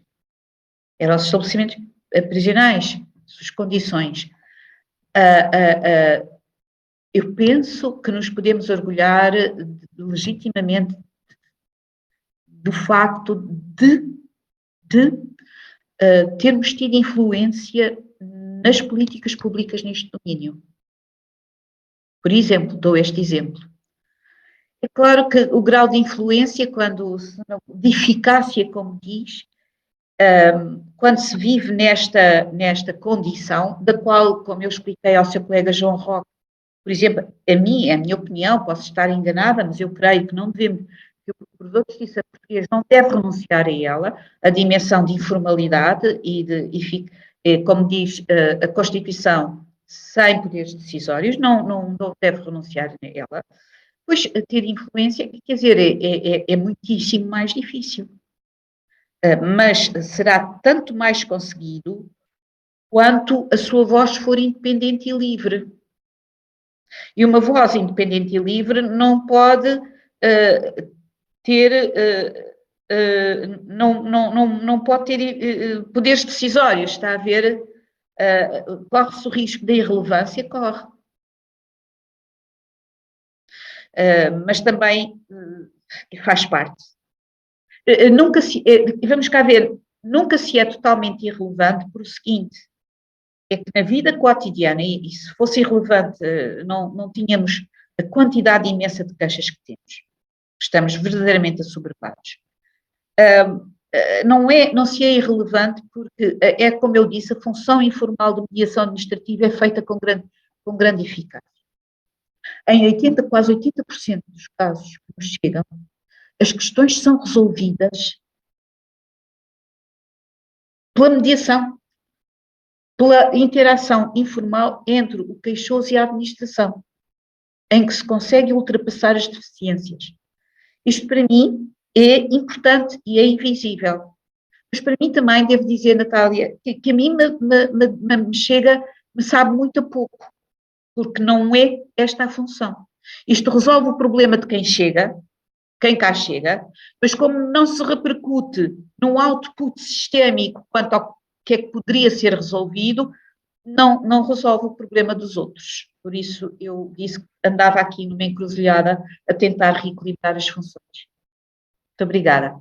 Obrigada, senhora Provedora. Temos uma última questão que eu coloco a opção de não responder, uma vez que estamos muito perto da hora, mas se a senhora Provedora ainda tiver tempo, quer que coloque? Sim, eu tenho um especial dever de recebimento, mesmo fora do horário de expediente. Ana Almada tem uma questão que é: que papel tem a Provedoria na capacitação dos diferentes interlocutores que deveriam aplicar diariamente nas suas áreas de intervenção as questões dos direitos humanos? Que bela pergunta. Está bem, então. É o que estamos aqui a fazer. É o que estamos aqui a fazer. Olha, esse é um grande... Quem é que... O nome eu não sei quem é que perguntou, se eu estou a ver. Ana Almada. Ana Almada. Pois, Ana Almada, obrigadíssima por essa pergunta. Olha, ainda bem que me fez, porque essa seria uma das prioridades que eu não tive o tempo de referir. Eu gostaria muito que essa capacitação quanto aos diferentes atores se fizesse em articulação mais estreita entre o provedor de justiça e a sociedade civil. E essa articulação que muitos colegas meus da Europa fazem, preferencialmente, significa parcerias com associações, com atores vários da sociedade civil, que atuam no terreno, no sentido da proliferação, da confusão, da anarquia, que a Luísa Neto falou, mas que é assim, o nosso espaço público é ruidoso e anárquico por natureza, ainda bem que o é, como vemos hoje. Pois uma das prioridades é, se era nesse sentido que a sua pergunta faria, é que nós não temos uma grande tradição na Provedoria de Justiça de fazer parcerias ativas com outros interlocutores da sociedade civil, que eu escuto normalmente. Por exemplo, o Mecanismo Nacional de Prevenção tem um Conselho Consultivo, onde estão lá estes atores do espaço público, além das ordens profissionais, estão organizações não governamentais com particular atuação no campo social que nós queremos agir. E eu gostaria de alargar essas parcerias, que incluem também as universidades, espero que incluam o INA, seria uma das prioridades, portanto. Ainda bem que... Este programa de capacitação serve precisamente também para isso, não é? Muito bem. Portanto, é isso, era alargar essa atuação parceira informal, que muitos outros provedores, outros ombudsman têm ações muito próximas com associações da sociedade civil, ordens profissionais, enfim, é um rumo que eu gostaria também de expandir. Muito obrigada. Muito obrigada à professora doutora Maria Lúcia Amaral pela partilha tão rica e relevante, e conseguimos aqui cumprir o timing, o que também é perfeito. Muito obrigada também à participação da Ministra da Modernização do Estado e da Administração Pública, professora doutora Alexandra Leitão, uma honra. Muito obrigada também a todos os formandos que integram a primeira edição desta formação, e também a quem nos acompanhou em direto através do YouTube do INA. Lembramos que os formandos têm uma nova sessão do programa na próxima terça-feira, e recordamos que a gravação deste webinar vai ficar disponível no YouTube do INA para posterior visualização. Muito obrigada a todos e a todas, e votos de um bom dia. Muito obrigada. Muito obrigada. Obrigada a todos. Obrigada. Muito obrigada.